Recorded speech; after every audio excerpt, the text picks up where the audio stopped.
When I was 8 years old, I went up to my dad while he was sitting in the living room and asked him how he puts in elevators and escalators. I said, Daddy, it sounds very complicated. Did you have to go to school a long time? He says, I never went to trade school, Gary. You see, I don't know how to put in elevators and escalators. I ask Yeshua HaMashiach, and he tells me. It was that same year that my precious brother, who was 10 years older than me, taught me how to do math. He taught me how to do college algebra when I was 8 years old. So when it came to math, I was very cocky. So cocky, I never asked God for help. But there was something my brother didn't teach me in the homework, and I didn't know how to do it. I read the chapter on how to do it over and over. Couldn't figure out how to do it. I said, Mom, I don't know how to do this homework assignment. And it's late. I want to go to bed. My mom said, did you ask Yeshua HaMashiach? I lied. And I said, no, I forgot. I didn't forget. I didn't want any help from God. I thought I didn't need help when it came to math. Because I already knew college algebra in third grade. So I said, please help me. And in 3 minutes, I didn't do the 10 assigned problems. I did all 33. And my brother is the same way. He does engineering everywhere, day and night. He dreams engineering problems. So he takes them to the toilet with him. And of course, he invites God there. I met Gary in a church where I used to go to study, and right away he started to teach me in a very different way. He wasn't like a preacher, he was just a prophet. And when I started to say people like he was a prophet, of course, they told me, well, you are Christian, he's crazy too, But I know he's a prophet, he's a very spiritual person. He never cared to be shown in any way. He always did this by heart, with a very soulful meaning, and just for God.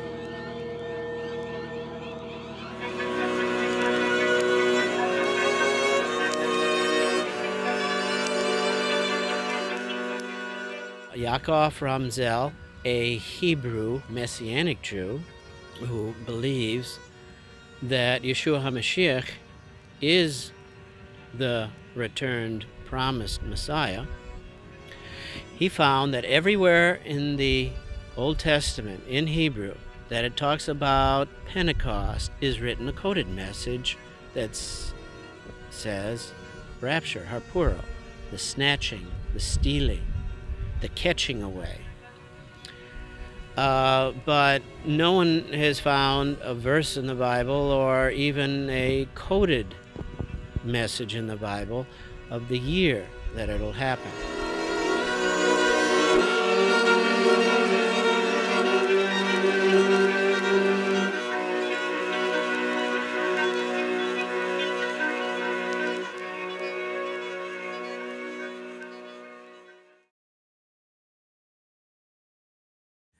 So this is the 8th Pentecost that I have come to a graveyard in expectation that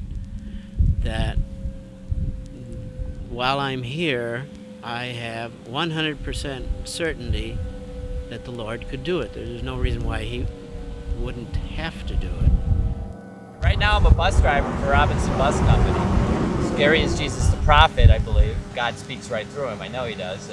The Old Testament and the New Testament is a riddle, basically, and Gary, through the help of Christ, can unravel the mystery of the New and Old Testament like none other. But if the dead in Christ shall rise first or be resurrected, they also will be alive as those already alive without dying ever the first time, in verse 17.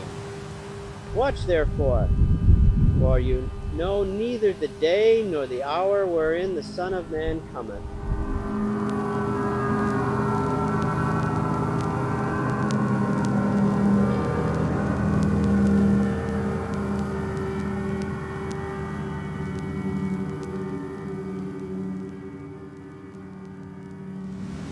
promises those that are watching that they will be left in charge of all that exists, that Gary and either Melissa or myself or all three of us, and you two perhaps too since you're here, will be left in charge of all of creation. Jesus promises this in each gospel. There's no reason why the Lord can't come, because there's so many verses that explain the circumstances around the coming, that it gives great encouragement to the prophet, the watcher. What do you think will happen when he comes? The graves will open, the dead in Christ will rise, they'll be taken to heaven,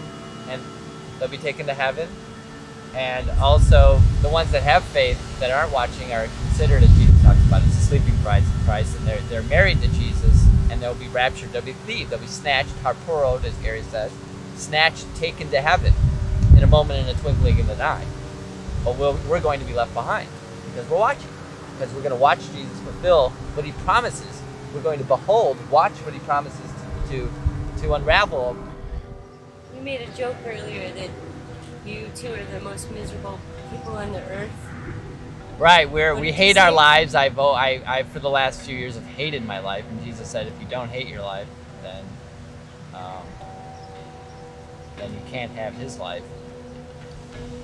I trusted to my own righteousness through my whole life, and only Gary brought me to Christ, that we cannot trust to our own righteousness, that our righteousness is as a filthy rag to God, and to only offer God Jesus, Yeshua HaMashiach, and everything else is to be offered to the devil. So it's all right to have sex, just make sure you don't offer it to God as an offering. Make sure you offer it to the devil. You know, it's an acceptable offering to the devil. It's not an acceptable offering to God to get into heaven. But I don't know why not. But I think all of our lives are worth hating. They're filled with untruths. I speak untruth incessantly. The devil lives within me, the devil, guilt and pride. And I want that to be abolished, and I want a new life in Christ, a life of no guiltlessness and no pridelessness, and to love people equally.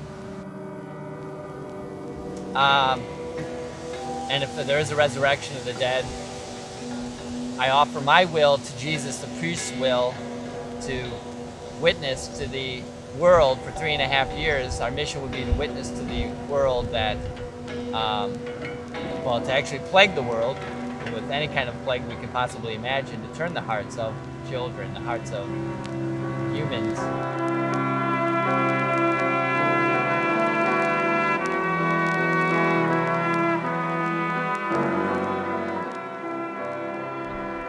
People will just be acting out their impulse all the time, whatever they want to do, and they'll have no guilt or pride over it. Well, it'll change the world as we know it. The world will be changed completely. It'll be chaos, complete chaos. And the police won't be able to control the situation because they're going to be acting out too, and everybody's going to be acting out, something like that. My hell is probably my heaven is hell probably for.